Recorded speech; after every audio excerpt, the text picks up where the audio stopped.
말씀을 듣고 기도하러 오신 모든 성도님들 주님의 이름으로 환영하고 축복합니다. 이 아침에 주님께서 우리에게 말씀하실 것을 믿습니다. 그 말씀 의지하여 기도하는 이 복된 새벽이 되기를 원합니다. 우리의 신앙을 사도신경으로 고백하겠습니다. 전능하사 천지를 만드신 하나님 아버지를 내가 믿사오며 그 외아들 우리 주 예수 그리스도를 믿사오니 이는 성령으로 잉태하사 동정녀 마리아에게 나시고 본디오 빌라도에게 고난을 받으사 십자가에 못 박혀 죽으시고 장사한 지 사흘 만에 죽은 자 가운데서 다시 살아나시며 하늘에 오르사 전능하신 하나님 우편에 앉아 계시다가 저로서 산자와 죽은 자를 심판하러 오시리라. 성령을 믿사오며 거룩한 공회와 성도가 서로 교통하는 것과 죄를 사하여 주시는 것과 몸이 다시 사는 것과 영원히 사는 것을 믿사옵나이다. 아멘. 찬송가 559장 사철의 봄바람 불어있고 함께 찬양하겠습니다.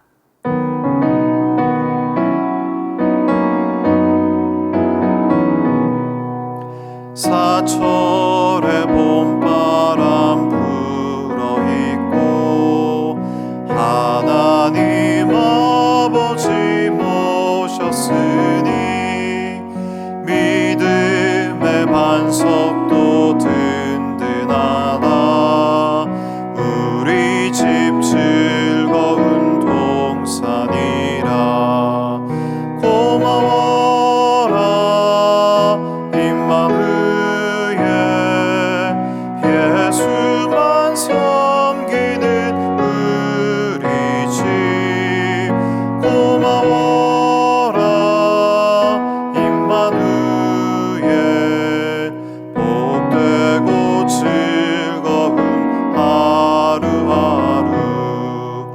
어버이 우리를 고이시고 동기들 사랑에 뭉쳐있고 기쁨과 서름도 같이 하니 한간의 초가도 천국이라.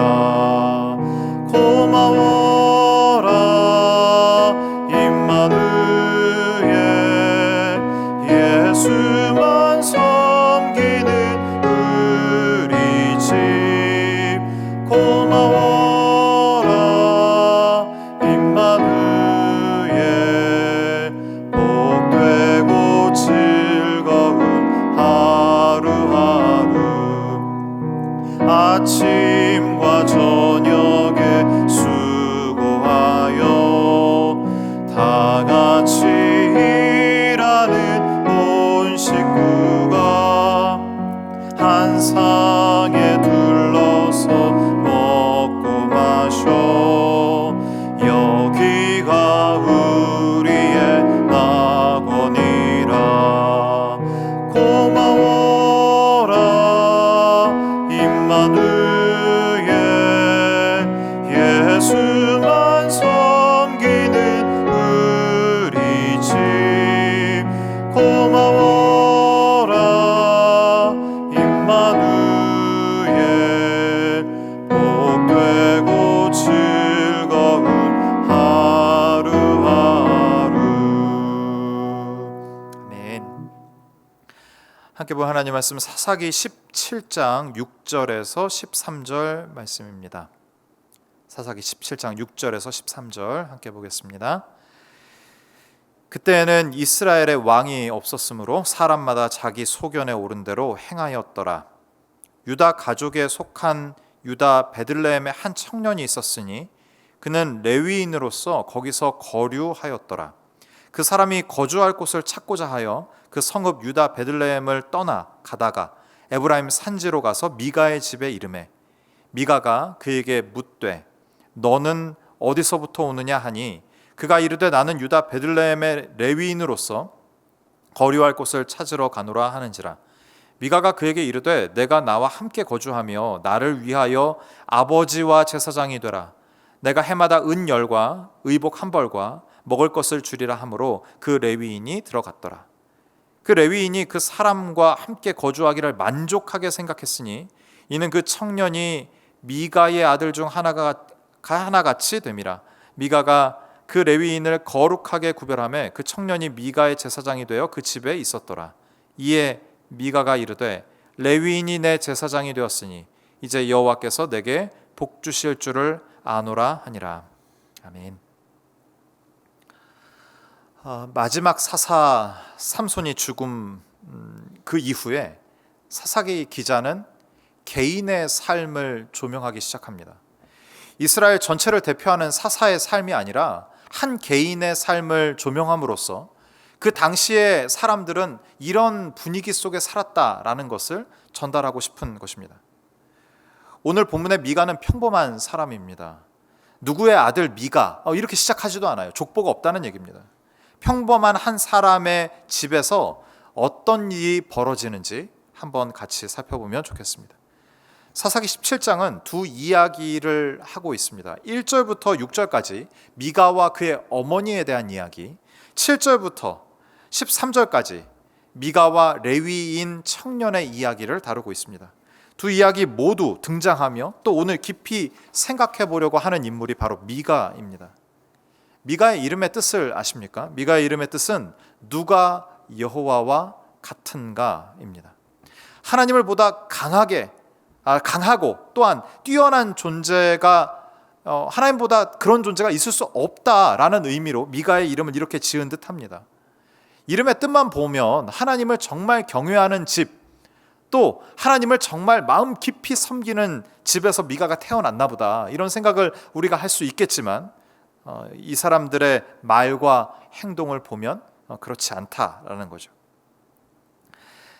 미가는 단순히 개인으로서의 미가가 아닙니다. 그가 속한 가정 동시에 사사시대의 모습이며 그 시대의 정신으로서의 미가인 것입니다. 미가의 말과 행동을 우리가 좀 더 살펴보면 좋겠어요. 미가가 가장 중요하게 생각한 것은 무엇일까요?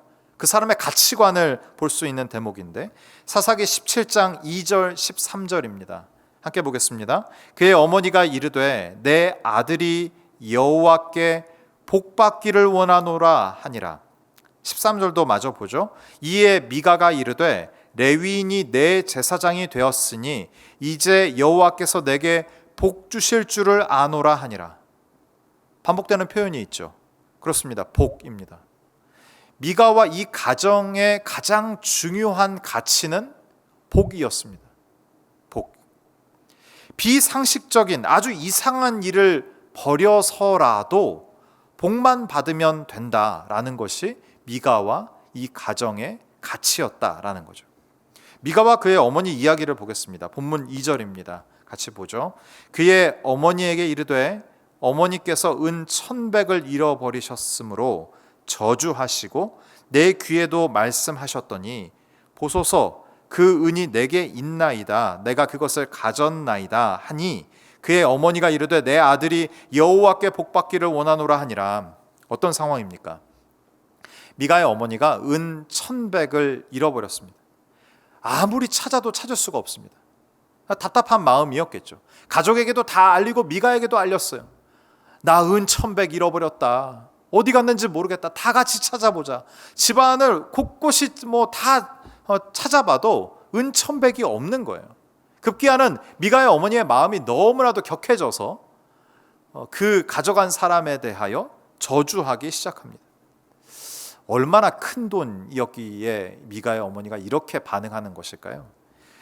은 1,100은 놀랍게도 어제 살핀 그 삼손 본문에 나옵니다. 사사기 16장 5절인데 같이 보죠.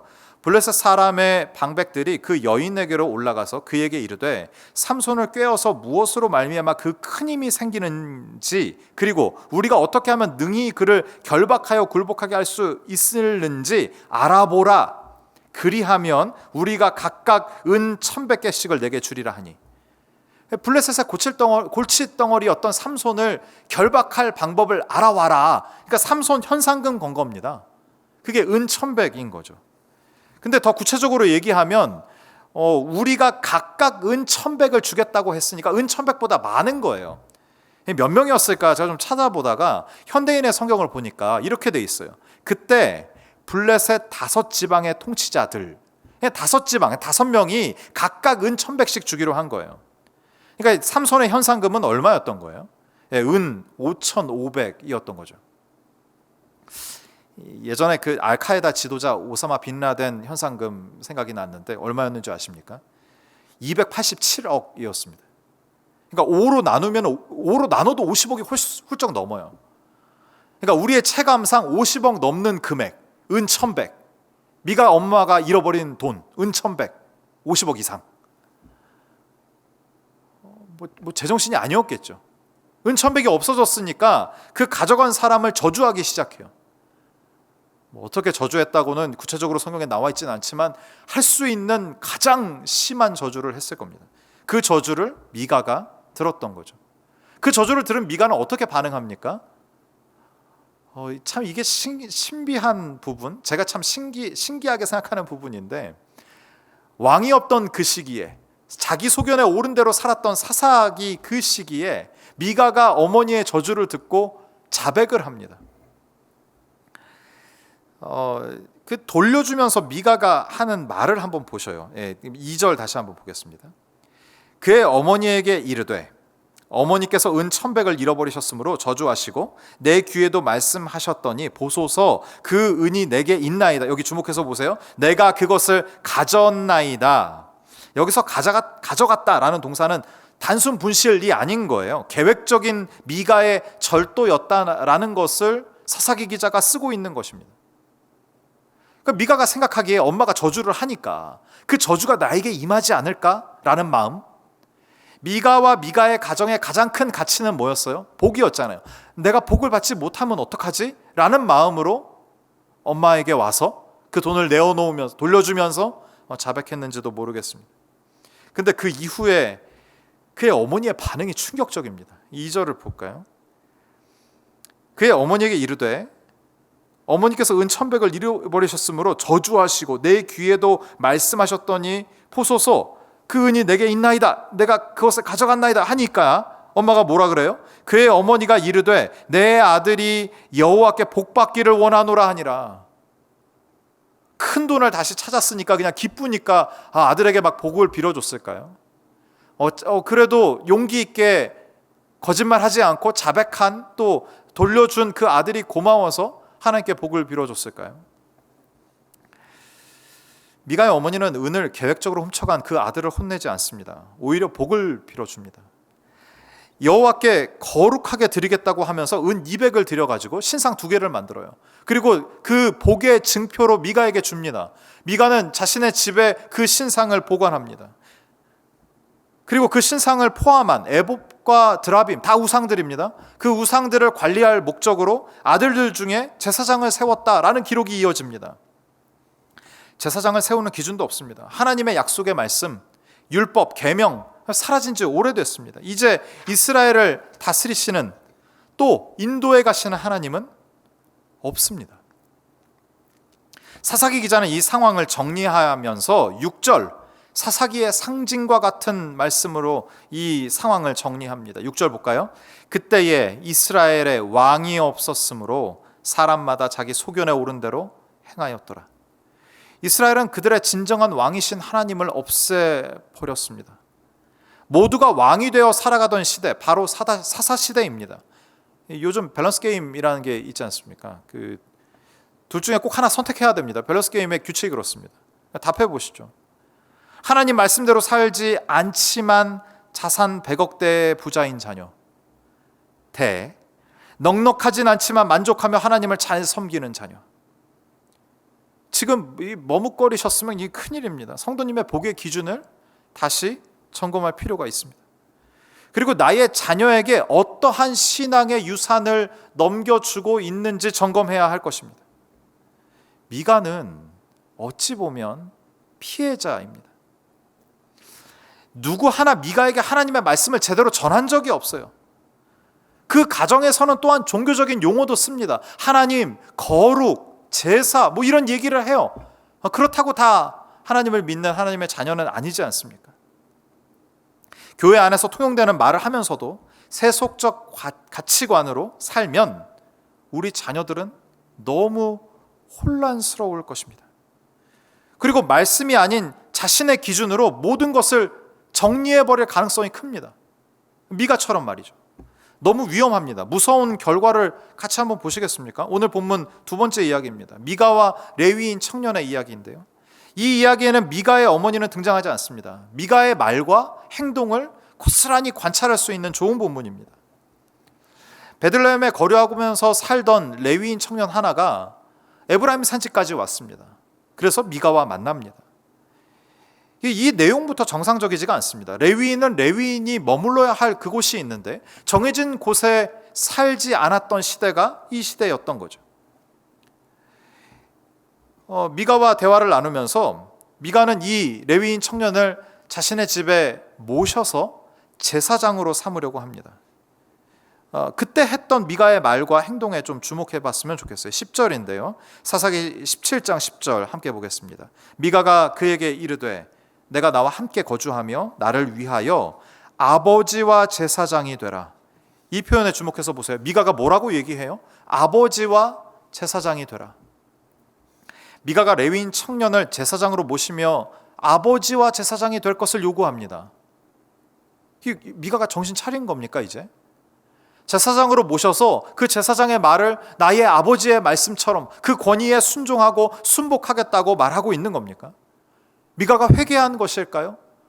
대체 어떤 일이 있었기에 미가가 이렇게 갑자기 회개하며 하나님의 백성의 모습으로 돌아왔다는 말일까요? 근데 그 이유를 찾아보려고 해도 도저히 찾지 못하실 겁니다. 미가는 회개한 것이 아닙니다. 11절 보죠. 그 레위인이 그 사람과 함께 거주하기를 만족하게 생각하였으니 이는 그 청년이 미가의 아들 중 하나같이 됨이라. 말은 아버지와 제사장이 되어주세요 라고 요청했을지 모르지만 실제 그 레위인 청년을 제사장으로 모셔놓고 자신의 아들도 아니에요. 아들 중에 하나, 그 영향력은 미가에게 미미했다. 오히려 제사장의 말을 듣는 미가가 아니라 미가의 말을 잘 듣는 제사장이 되었다라고 오늘 사사기 기자는 기록하고 있는 것입니다. 제사장, 미가의 말을 잘 듣는 제사장, 어떻게 이런 일이 벌어질 수 있을까요? 그것이 가능했던 이유는 11절에 있습니다. 11절 다시 보죠. 그 레위인이 그 사람과 함께 거주하기를 어떻게 해요? 만족하게 생각했으니. 미가가 레위인 청년을 제사장으로 모셔놓고 마음대로 할 수 있었던 이유는 여기 있습니다. 그 청년 레위인이 미가와 함께 사는 것을 만족스럽게 여겼기 때문입니다. 만족스럽게 여기는 것이 무슨 잘못입니까? 근데 앞선 10절과 연결해서 보시죠. 미가가 10절입니다. 미가가 그에게 이르되 내가 나와 함께 거주하며 나를 위하여 아버지와 제사장이 되라. 여기 보세요. 내가 해마다 은열과 의복 한 벌과 먹을 것을 주리라. 제사장은 하나님이 정해주신 것으로 살아야 했습니다. 백성들이 하나님께 제사를 드릴 때 제사장의 것을 구별해 놓으셨던 것이 하나님의 명령 아니었습니까? 하나님이 구별해 놓으신 것을 먹으며 그 안에서 만족하며 하나님의 일을 해야 했던 사람이 레위인이고 제사장입니다. 그런데 지금 제사장이 사람의 일을 감당하며 사람과 계약을 맺고 있는 상황입니다. 미가의 때에 얼마든지 돈으로 자신을 위한 제사장을 고용할 수 있었던 겁니다. 그리고 불행하게도 제사장은 그것에 만족하고 고용한 사람의 요구를 들어주며 살았다는 거죠. 사사시대의 모습입니다. 미가는 어찌 보면 참 불쌍한 사람입니다. 이 불쌍한 미가, 어머니에게도 종교 지도자에게도 하나님의 말씀을 듣지 못한 이 사람, 이 불쌍한 미가를 누가 위로해 줄 수 있겠습니까? 이 미가와 같은 우리의 자녀들을 누가 위로해 줄 수 있겠습니까? 복음이 들려야 합니다. 말씀을 읽는 가운데 그리스도를 발견해야 합니다. 미가와 같은 우리와 우리의 자녀에게 주님을 보여주어야 합니다. 주님의 말씀을 가르쳐 지키게 해야 합니다. 사사기와 같은 때를 사는 우리 모두에게 하나님의 말씀이 들리기를 간절히 소망합니다. 우리 자녀들에게 말씀으로 사는 삶을 보여서 그들이 또한 그렇게 살아갈 수 있도록 도와주었으면 참 좋겠습니다. 주의 말씀을 듣고 가르쳐 지키게 하기를 간절히 바라고 구할 때 주님께서 우리에게 지혜도 주시고 용기도 주시고 방법도 허락하실 것을 믿습니다. 우리도 말씀대로 살 뿐 아니라 우리의 자녀들도 그렇게 살 수 있도록 이 아침 함께 은혜를 구하며 주님께 나아가는 시간이 되기를 원합니다. 하나님께 간구할 때에 주님께서 큰 은총 베풀어 주시기를 주님의 이름으로 축원합니다. 함께 기도하겠습니다. 살아계신 하나님, 지금도 주님의 말씀으로 세상을 다스리시고 인도해 가심을 믿습니다. 내가 바라는 무언가를 얻기 위해 종교 생활하지 않게 하옵소서. 주님의 말씀을 늘 듣게 하시고 하나님이 원하시는 것을 발견하는 매 순간이 되게 하옵소서. 우리에게 맡기신 다음 세대, 우리의 자녀들을 말씀으로 잘 양육하길 원합니다. 그들도 말씀을 읽고 또한 우리의 삶을 보며 본받아 사는 은혜를 허락하여 주옵소서. 또한 말씀을 가르치는 지혜를 주시고 용기를 주셔서 우리의 자녀들을 주 안에서 잘 양육하는 우리 모두 되게 하여 주옵소서. 이 모든 말씀 예수님의 이름으로 기도하옵나이다. 아멘. 두 가지 기도 제목 가지고 함께 기도하면 좋겠습니다. 자녀들이 말씀 가운데 살도록 도와주기 위하여 어떻게 그들을 지도해야 할지 지혜를 주옵소서. 말씀에 너무 멀어진 지체가 있다면 그의 영혼을 위하여 기도하게 하시고 복음을 전하는, 말씀을 전하는 기회를 허락하여 주옵소서. 두 가지 기도 제목 가지고 함께 기도하고요, 개인 기도의 자리로 나가겠습니다. 함께 기도하겠습니다.